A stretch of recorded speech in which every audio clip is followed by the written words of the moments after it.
No niin, tehdäänpä tämmönen pikkuinen juomatesti.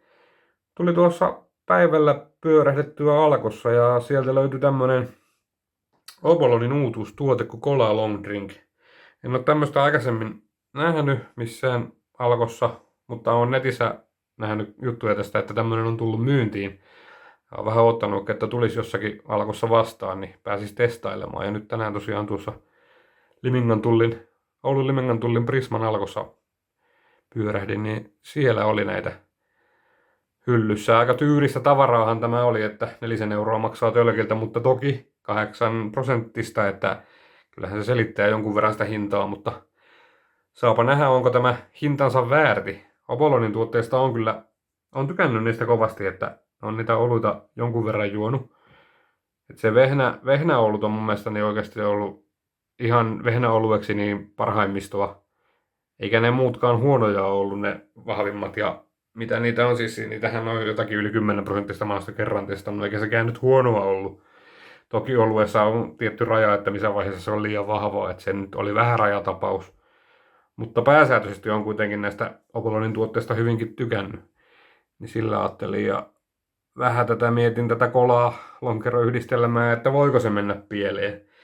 Kola kuitenkin toimii aika hyvin suurimman osan alkoholeista kanssa, että mitä on tullut rommikolaa ja viskikolaa tehtyä. En tiedä sitten, että mitä alkoholia tähän on mahdettu käyttää. Kertooko tämä tuoteseloste sitä tarkemmin? Se oli ihan vaan etanoli. Hyvin vaikea sanoa sitten, että mitä tähän on käytetty. Joo, ei tässä ole sitä avattu sen tarkemmin. Tämän näköinen tölkki. 8% tosiaan on. Ja ukrainalainen tuote, niin otetaanpa ihan testiin, että minkälaista settiä tämä on. Kuohua ainakin kovasti. Laitetaanpa vähän lasia. No, tarkennus meni vähän miten sattuu, mutta se nyt ei haittaa mitään. Kaikki tietää miltä juoma näyttää, kun se kaadetaan tämmöiseen glamuuria tihkuvaan muovimukiin. Miltä tämä tuoksuu? No, hyvinkin vahvasti kolainen tuoksu pienillä viinatvistillä. Aika tämmönen perus. Ei nyt oikein mitään. Mä tiedän voiko se tuoksuakaan oikein miltään muuta kuin kolalta ja alkoholilta, mutta sanotaanko, että houkuttelevan tuoksunen, että epäilen, että voi olla hyvän makuinen tuote. Sehän selviää meille kohta, ei maistella.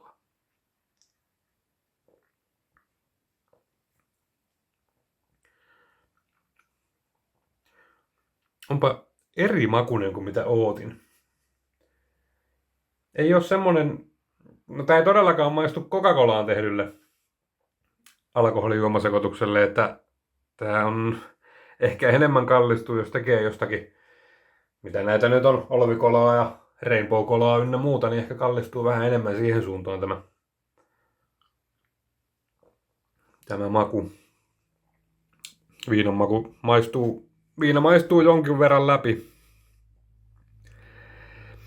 En tiedä, miten hyvällä tapaa. Eikä semmoinen, sanoisinko terävä maku.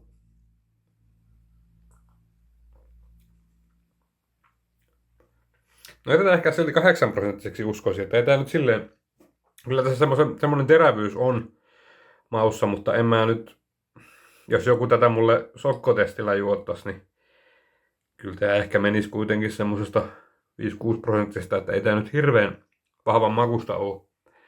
Mutta ei ehkä, en tiedä, ei ole ehkä ihan niin hyvän makuinen mitä odotin.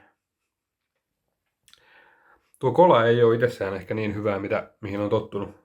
Toki on viime aikoina budjettisyistä jonkin verran käyttänyt halpiskolaa, rommikolaa ja viskikolaankin, mutta joku tässä on vähän semmonen.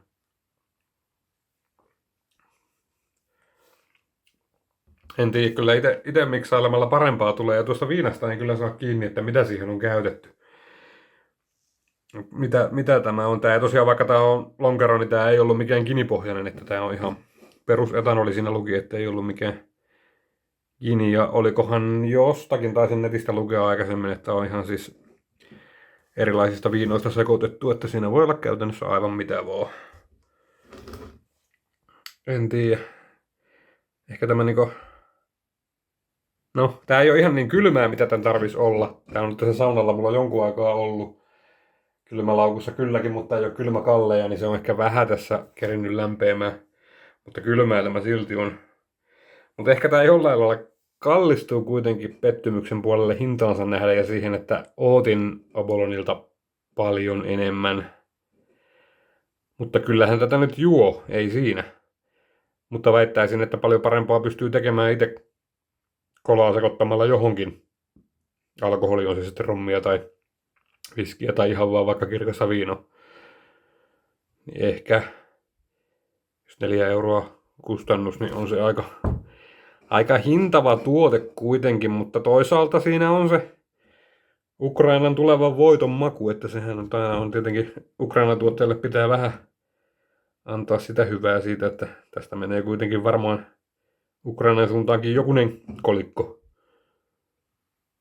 Että sikäli aivan hyvä tuote, mutta en tiedä, melkein sanoisin, että testailkaa.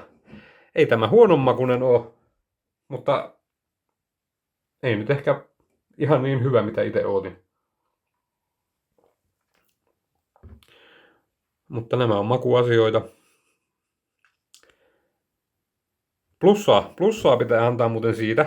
Tuli tässä, kun katsoin tuota tuoteselostetta, niin on ihan puhtaasti sokeripohjainen. Ei ole sekoitettu mitään makeutusainemyrkkyjä, mitkä ei sovi viinasekoituksiin.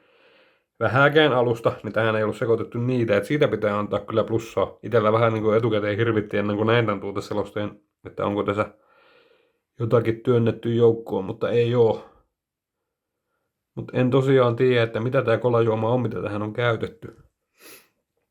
Tää ei, olisiko Obolonilla sitten joku oma kola samalla lailla, kun näitä on, Laitilallahan on omaa kolaa, niin näähän on nämä Jack Daniels-kolat ynnä muut taitaa olla Laitilla, en nyt ihan 100 varma oo. Niissähän on sitä heidän omaa kolaa. En nyt toki odottanutkaan mitään Coca-Cola-versioa, mutta no, sanotaanko, että tuli testattua. Rajoilla ostanko toista kertaa. Toinen tölkki mulla odottaa vielä ja koitan sen ehkä juo vähän kylmempänä. Mitä tälle nyt antaisi arvosanaksi? Ihan maksimi 3/5. Sekin on siinä rajoilla. Mutta kyllä tämä kannattaa ihan vaan testata pelkästään jo niinku syystä, että Ukraina. Koska Ukrainan symppaaminen kannattaa aina. Slava Ukraini, ei mulla muuta. Kiitos.